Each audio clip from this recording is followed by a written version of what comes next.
নমস্কাৰ এই মুহূৰ্তত আহি পৰিছে ৰাজ্যখনৰ বাবে খন্দিয়াৰ কেইবাটাও বিগ ব্ৰেকিং নিউজ।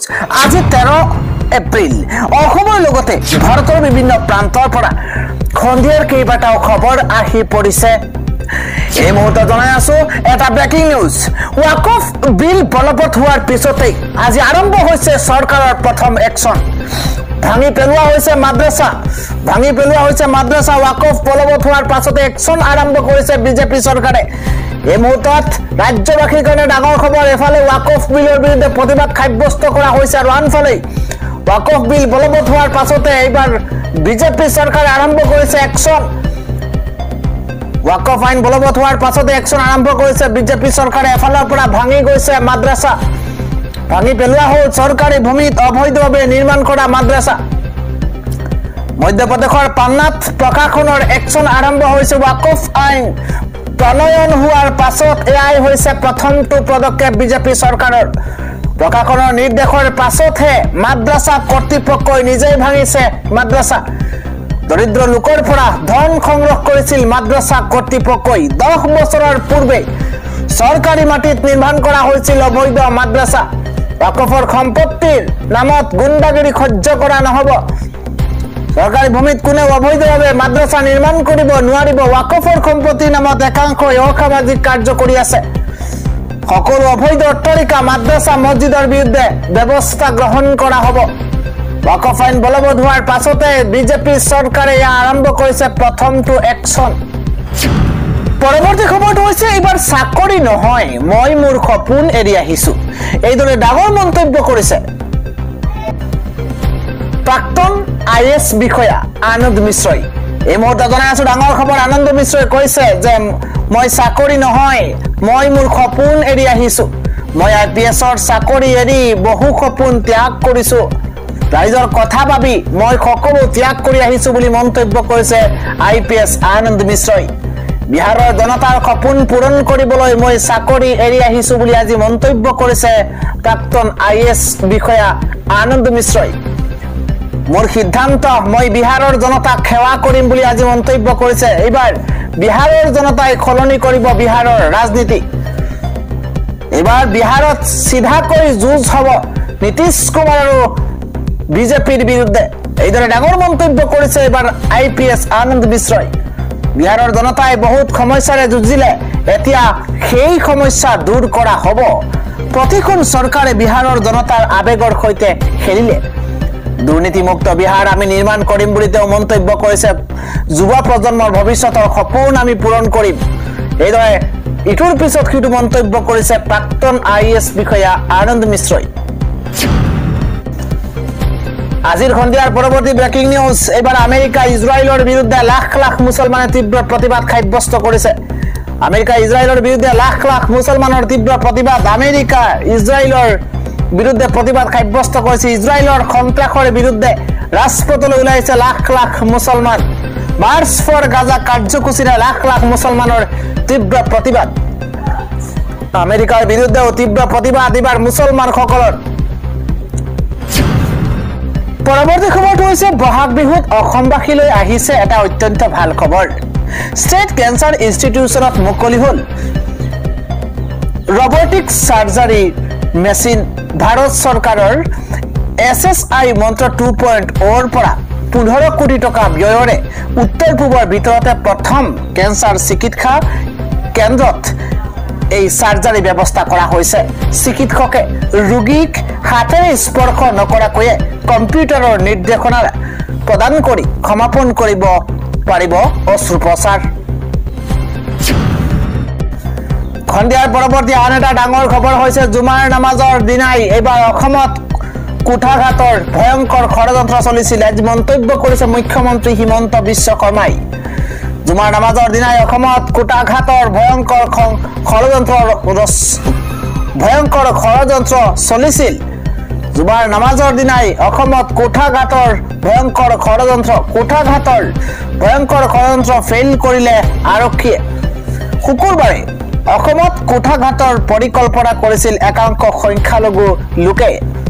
5 দিনৰ পূৰ্বে চোৰাংচোৱাই এই তথ্য লাভ কৰিছিল আৰু ওয়াকফ আইনৰ বিৰোধিতাৰে অসম অশান্ত কৰাৰ চেষ্টা চলাইছিল। চোৰাংচোৱাৰ তথ্য লাভৰ পাছতে তৎপৰ হৈছিল আৰক্ষী ৰাজ্যৰ প্ৰতিটো মছজিদৰ ইমাম মৌলানাক সাক্ষাৎ কৰিছিল এছপিসকলে অসমৰ সংখ্যালঘু নাগৰিকক কৃতজ্ঞতা জ্ঞাপন কৰিছে মুখ্যমন্ত্ৰী হিমন্ত বিশ্ব শৰ্মাই আইন শৃংখলাজনিত পৰিস্থিতি অক্ষুণ্ণ ৰখাৰ বাবে অসম আৰক্ষীকো ধন্যবাদ জনাইছে মুখ্যমন্ত্ৰী হিমন্ত বিশ্ব শৰ্মাই আন এটা বিগ পলিটিক্যাল ব্ৰেকিং নিউজ হৈছে গৌৰৱ গগৈ অখিল গগৈ আৰু লিৰুঞ্জ্যোতি গগৈ এক হলেই যদি সুনামি হয় তেন্তে নহয় কিয় এই ডাঙৰ প্ৰশ্ন উত্থাপন কৰিছে ৰাজ্যৰ মুখ্যমন্ত্ৰী হিমন্ত বিশ্ব শৰ্মাই মুখ্যমন্ত্ৰীয়ে কৈছে যে তিনি গগৈ একেলগ হলে সুনামিৰ সৃষ্টি হয় তেন্তে এতিয়াও নহয় কিয় গৌৰৱ অখিল লিৰুঞ্জ্যোতি এক হলেই যদি সুনামি হয় তেন্তে নহয় কিয় প্ৰশ্ন উত্থাপন হৈছে গৌৰৱ অখিল লিৰুঞ্জ্যোতি গগৈয়ে সুনামি আনক আমি ৰৈ আছো প্ৰত্যাহ্বান জনাইছে ৰাজ্যৰ মুখ্যমন্ত্ৰী হিমন্ত বিশ্ব শৰ্মা মুখ্যমন্ত্ৰীগৰাকীয়ে কৈছে গৌৰৱ অখিল আৰু লিৰুঞ্জ্যোতিয়ে সুনামি আনক আমি ৰৈ আছো তিনিজনাই একেলগে ভাত খাই একেলগ হৈ লওক পিছলৈ নিজৰ ল'ৰা ছোৱালীৰ মাজতো বিয়াৰ চিন্তা কৰক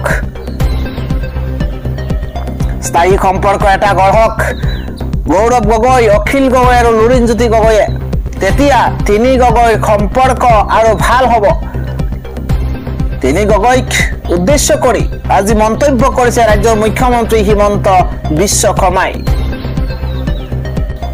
তিনি গগৈৰ তৰফৰ পৰা প্ৰত্যাহ্বান জনোৱা হৈছিল যে তিনি গগৈ একেলগ হলে সুনামিৰ সৃষ্টি হ'ব আজি ৰাজ্যৰ মুখ্যমন্ত্ৰী হিমন্ত বিশ্ব শৰ্মাই কৈছে যদিহে তিনি গগৈ একেলগ হয় সুনামিৰ যদি সৃষ্টি হয় তেন্তে নহয় কিয় এই ডাঙৰ প্ৰশ্ন উত্থাপন কৰিছে ৰাজ্যৰ মুখ্যমন্ত্ৰী হিমন্ত বিশ্ব শৰ্মাই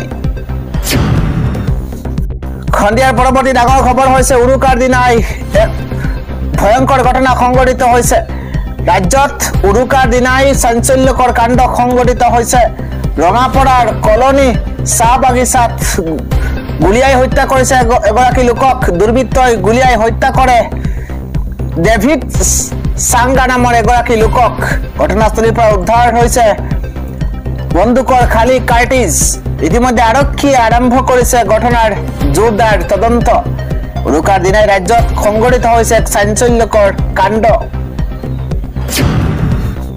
আন এটা ব্ৰেকিং নিউজ হৈছে প্ৰাণৰ মমতাত পশ্চিমবংগ এৰিছে হাজাৰ হাজাৰ হিন্দুৱে প্ৰাণৰ মমতাত পশ্চিমবংগ এৰিছে হাজাৰ হাজাৰ হিন্দুৱে ৱাকফৰ বিৰুদ্ধে মুছলমানৰ হিংসাত্মক প্ৰতিবাদত আতংকিত হৈ পৰিছে হিন্দু জনতা এইদৰে বংগ এৰি দেশৰ ভিন্ন প্ৰান্তলৈ পলাইছে হাজাৰ হাজাৰ হিন্দু পৰিয়ালে এই মুহূৰ্তত জলপথেৰে হিন্দুসকল পলাই যোৱা পৰিলক্ষিত হৈছে দৃশ্য চাওক মুৰ্ছিদাবাদত মুছলমানৰ ৱাকফ বিৰোধী প্ৰতিবাদে নিশা লৈছিল ভয়ংকৰ ৰূপ মমতা চৰকাৰৰ কাখনত হিন্দু সুৰক্ষিত নহয় বুলি বিজেপি নেতাৰ বিস্ফোৰক অভিযোগ ভয়ংকৰ হিংসাত্মক প্ৰতিবাদত মুৰ্ছিদাবাদত নিশা প্ৰাণ গৈছিল তিনি গৰাকীৰ নিশা হোৱা ভয়ংকৰ হিংসাৰ পাছতেই এতিয়া প্ৰাণ ৰক্ষা কৰিবলৈ যুঁজিছে বেংগলৰ হিন্দুৱে নিশাই নদী পাৰ কৰি পলায়ন মুৰ্ছিদাবাদৰ 400ৰো অধিক হিন্দু লোকৰ বিজেপি নেতা শুভেন্দু অধিকাৰীয়ে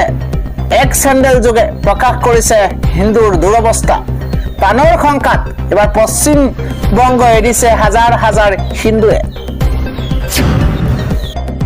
আন এটা বিগ ব্ৰেকিং নিউজ হৈছে বা মুখ্যমন্ত্ৰী ডক্টৰ হিমন্ত বিশ্ব শৰ্মাই মুছলমানক কুচটাই অশান্তিৰ পৰিৱেশ সৃষ্টি কৰিব বিচাৰিছে মুছলমানৰ অভিশাপ লাগিব হিমন্ত বিশ্ব শৰ্মাক এইদৰে মন্তব্য কৰিছে আজি আমছুৰ সভাপতি ৰেজাউল কৰিম চৰকাৰে মুখ্যমন্ত্ৰীয়ে মুছলমানক কুচটাই অশান্তিৰ পৰিৱেশ সৃষ্টি কৰিব বিচাৰিছে মুছলমানৰ অভিশাপ লাগিব মুখ্যমন্ত্ৰীৰ ওপৰত এই মুহূৰ্তত ডাঙৰ খবৰ ডিঙি চেপি গণতান্ত্ৰিক অধিকাৰ খৰ্ব কৰিছে বিজেপি চৰকাৰে আমি অশান্তিবাদ সৃষ্টি কৰিব বিচৰা নাই মুখ্যমন্ত্ৰীয়ে বিচাৰিছে এই বিস্ফোৰক অভিযোগ উত্থাপন কৰিছে আমছুৰ সভাপতি ৰেজাউল কৰিম চৰকাৰে ৰাজ্যপালৰ স্বাক্ষৰ অবিহনেই তামিলনাডুত আইনত পৰিণত হ'ল 10খনকৈ বিধেয়ক সংবিধান প্ৰৱৰ্তনৰ ৭৫ বছৰৰ ভাৰতৰ ফেডাৰেল ব্যৱস্থাত এক নতুন দৃষ্টান্ত গঢ় লৈ উঠিছে ৰাজ্যপাল আৰু ৰাষ্ট্ৰপতিৰ স্বাক্ষৰ অবিহনে তামিলনাডু বিধানসভাই গৃহীত কৰা 10খন বিধেয়ক শনিবাৰে গেজেট অধিসূচনাৰ জৰিয়তে পোনপটীয়াকৈ আইনত পৰিণত হ'ল উচ্চতম ন্যায়ালয়ৰ এক ৰায়দানে ৰাজ্যপালৰ সংঘাতৰ ইতিহাস আৰু বিধেয়কখনক লৈ সৃষ্টি হোৱা উত্তেজনা সলনি কৰাত উল্লেখযোগ্য ভূমিকা গ্ৰহণ কৰিছে। যোৱা 8 এপ্ৰিলত ন্যায়াধীশ জে.বি. পাৰ্দিৱালা আৰু আৰ মহাদেৱানৰ বিচাৰপীঠে কৈছিল যে যদি বিধানসভাত গৃহীত কোনো বিধেয়কৰ ৰাজ্যপাললৈ প্ৰেৰণ কৰা হয় তেন্তে দীৰ্ঘদিন পেলাই ৰখাৰ কোনো স্থান নাই। তেওঁ এমাহৰ ভিতৰত নিজৰ মতামত প্ৰকাশ কৰিব লাগিব। যদি কোনো বিধেয়ক ৰাজ্যপালৰ দ্বাৰা এবাৰ উভতাই পঠোৱাৰ পিছত পুনৰ বিধানসভাত গৃহীত হয় আৰু তাৰ পিছত ৰাজ্যপালৰ ওচৰলৈ আহে তেন্তে তেওঁ সেই বিধেয়কত সন্মতি দিবলৈ বাধ্য। ৰাষ্ট্ৰপতিৰ মতামতৰ বাবেও ৰাজ্যপালে দ্বিতীয়বাৰৰ বাবে অহা বিধেয়কখন প্ৰেৰণ কৰিব নোৱাৰে।